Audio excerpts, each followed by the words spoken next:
Hello students. तो इस video के अंदर हम लोग स्प्रिंग्स की एक इम्पॉर्टेंट प्रॉपर्टी डिस्कस करने जा रहे हैं। ठीक है, तो देखो, इसको समझने के लिए मैं आपको एक एग्जांपल देता हूँ। मान लीजिए कि हमने बहुत सारी स्प्रिंग्स बनाई। बहुत सारी स्प्रिंग्स जो हैं वो सेम दिखने में स्प्रिंग्स हैं। सेम दिखने में स्प्रिंग्स का क्या मतलब है कि जितनी भी हमने स्प्रिंग्स बनाई हैं उन सबका क्रॉस सेक्शन एरिया सेम है, सब सेम मटेरियल की बनी हुई हैं, सबके अंदर जो number of turns per unit length है वो सेम है, लेकिन सबकी जो लेंथ है वो अलग अलग है। ठीक है। तो स्प्रिंग की ये जो प्रॉपर्टी हम इस वीडियो में डिस्कस करने जा रहे हैं वो ये कहती है कि अगर आप सेम तरह की बहुत सारी स्प्रिंग्स बनाओगे जिनकी लेंथ अलग अलग है तो उन स्प्रिंग्स के जो स्प्रिंग कांस्टेंट होंगे वो स्प्रिंग कांस्टेंट उन स्प्रिंग्स की लेंथ के इन्वर्सली प्रोपोर्शनल होंगे। ये एक बहुत ही इंपॉर्टेंट पॉइंट है जो आपको याद रखना है। ठीक है। तो स्प्रिंग कांस्टेंट जो होगा वो लेंथ के इन्वर्सली प्रोपोर्शनल होगा, पर एक ध्यान रखने वाली बात यह है कि for the same type of spring.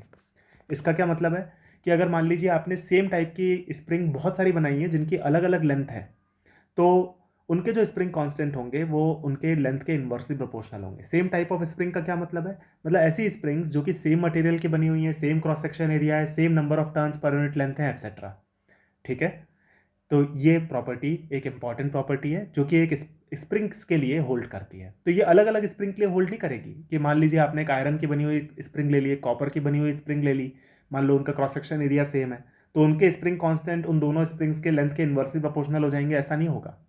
ये सेम टाइप की स्प्रिंग के लिए ही पॉसिबल होगा। यहाँ पे आप दो स्प्रिंग्स को तभी कंपेयर कर सकते हो जब वो दोनों लेट्स से सेम मटेरियल की बनी हुई हो और सेम क्रॉस सेक्शन एरिया हो और same number of turns per unit length हो, एक्सेट्रा। ठीक है। तो मैं होप कर रहा हूँ आपको कंसेप्ट इसमें समझ में आया होगा मैं क्या कहना चाह रहा हूँ। तो स्प्रिंग कांस्टेंट जो होता है वो लेंथ ऑफ द स्प्रिंग के इन्वर्सली प्रोपोर्शनल होता है। ठीक है। ये स्प्रिंग की एक इंटरनल प्रॉपर्टी है जो कि हमें याद रखनी है। ठीक है। तो हम यहाँ पे बोल सकते हैं कि K is inversely proportional to L, यानी कि हम बोल सकते हैं कि के इंटू एल जो होगा वो कांस्टेंट होगा for the same type of spring. यहाँ पे ये मेंशन कर देना ठीक रहेगा, for the same type of spring. ठीक है। सेम टाइप ऑफ स्प्रिंग के लिए ही होगा ऐसा। तो के इंटू एल कॉन्स्टेंट जो है वो आयरन और कॉपर की दो स्प्रिंग्स के लिए नहीं हो जाएगा। ठीक है ना। तो ये एक इंपॉर्टेंट प्रॉपर्टी हमने यहाँ पे लर्न की। इसको दूसरे तरीके से भी बोला जा सकता है, एक और तरीके से। कि एक और तरीके से हम इसको कैसे बोलेंगे कि मान लीजिए हमारे पास में एक स्प्रिंग है। ये एक स्प्रिंग है जिसका स्प्रिंग कांस्टेंट है के और जिसकी लेंथ है एल नॉट। ठीक है। ये हमारे पास में स्प्रिंग है, इसकी ये प्रॉपर्टीज हमने दी हुई हैं। अब इस स्प्रिंग के मान लो हमने दो टुकड़े कर दिए। पहली स्प्रिंग की लेंथ है एल वन, दूसरी स्प्रिंग की लेंथ है एल टू। ये दो टुकड़े हमने स्प्रिंग के कर दिए। तो अब लेंथ अगर चेंज होगी तो स्प्रिंग कांस्टेंट भी बदल जाएंगे। तो मान लेते हैं कि इन दो टुकड़ों के जो स्प्रिंग कांस्टेंट्स हैं वो K1 और K2 हैं। तो हमें बताना है K1 K2 की वैल्यू क्या होगी। तो हमने पॉइंट नंबर 2 में जो देखा है कि सेम टाइप की स्प्रिंग के लिए, अब यहाँ पे ये जो L1 और L2 लेंथ की जो स्प्रिंग्स बनी है, ये L0 लेंथ की स्प्रिंग के टाइप की ही स्प्रिंग है। टाइप की स्प्रिंग सेम है का क्या मतलब है? सेम टाइप की स्प्रिंग का मतलब ये है कि ये सेम मटेरियल की है, क्योंकि इस बड़ी स्प्रिंग को काट के ही हमने दो छोटी स्प्रिंग बनाई है। तो मटेरियल सेम है, क्रॉस सेक्शन एरिया सेम है, number of turns per unit length same है। तो इसलिए ये सेम टाइप की स्प्रिंग्स हैं। तो यहाँ पे के इंटू एल कॉन्स्टेंट होगा, तो हम बोल सकते हैं कि K into L not will be equal to K one L one will be equal to K two L two. और यहाँ पे L one plus L two is equal to L not तो रहेगा ही, क्योंकि बड़ी स्प्रिंग को काट के ही हमने ये दो छोटी स्प्रिंग्स बनाई हैं। ठीक है। तो यहाँ पे हम बोल सकते हैं कि के वन की वैल्यू कितनी हो जाएगी? के वन की वैल्यू हो जाएगी के L not upon L one, ये इक्वेशन से हमको दिख रहा है। और के टू की वैल्यू हो जाएगी के एल नॉट अपॉन के टू। ठीक है। सॉरी, के L not upon L two. तो ये हमारे पास में दूसरा रिजल्ट आ गया। तो दोनों स्प्रिंग के स्प्रिंग कांस्टेंट हमने निकाल लिए।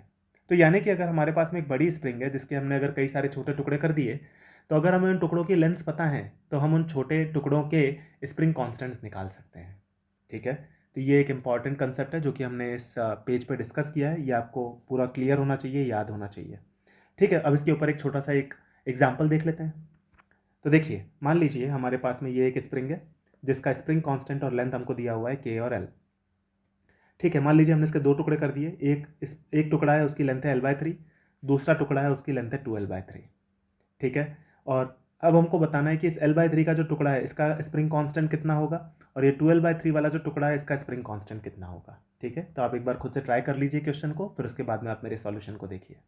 तो चलिए हम सॉल्व करते हैं। तो हम यहाँ पे बोल सकते हैं कि K into L will be equal to K one multiplied by L by three and this will be equal to K two multiplied by two L by three. और यहाँ से आ गया आंसर।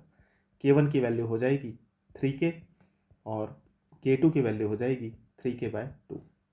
तो देखो, जितनी ज़्यादा लंबी स्प्रिंग उतना कम स्प्रिंग कांस्टेंट। ठीक है ना। ये हमारे पास में आ गए आंसर्स। तो मैं होप कर रहा हूँ स्टूडेंट्स आपको ये वाली प्रॉपर्टी पूरी क्लियर हो गई होगी। ये एक इंपॉर्टेंट प्रॉपर्टी है जिसके ऊपर कई सारे क्वेश्चंस बनते हैं, तो ये आपको क्लियर होना चाहिए। ठीक है स्टूडेंट्स, हम लोग मिलेंगे आने वाले वीडियोज़ में नए कंसेप्ट और नए प्रॉब्लम्स के साथ। Thank you.